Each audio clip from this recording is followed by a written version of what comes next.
बारिश ने रावलपिंडी और इस्लामाबाद में तबाही मचा दी।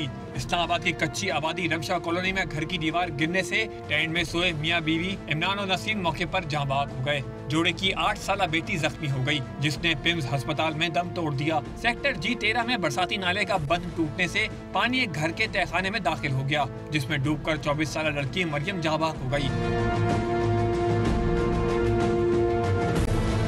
दूसरी जानिब ढोक, काला खान, बूस्तान कॉलोनी और नदीम कॉलोनी समेत रावलपिंडी के मुख्तलिफ इलाकों में बारिश का पानी घरों में दाखिल हो गया। नाला लई में पानी की सतह 18 फुट तक बुलंद होने पर रेस्क्यू इदारों को चौकस कर दिया गया। पाक फौज हेली ने नाला लई और नशेबी इलाकों का फिजाई जायजा लिया और हंगामी सूरत हाल से निपटने के लिए शहर में फ्लड रिलीफ कायम कर दिए। पेशावर शहर में मूसलाधार बारिश से कई नशीबी इलाके ज़ेरे आब आ गए। निकासी के अबतर सूरत हाल के बायस शहर के मुख्तलिफ इलाकों में बारिश और नालों का गंदा पानी घरों में दाखिल हो गया। सड़कें और गली मोहल्ले भी तालाब का मंजर पेश कर रहे हैं। तारीखी चौक यादगार में भी बारिश का पानी खड़ा होने से 35 से ज़ायद दुकानें डूब गईं। मुश्तइल दुकानदारों ने इंतजामिया के खिलाफ रोड बंद करके एहतजाज भी किया।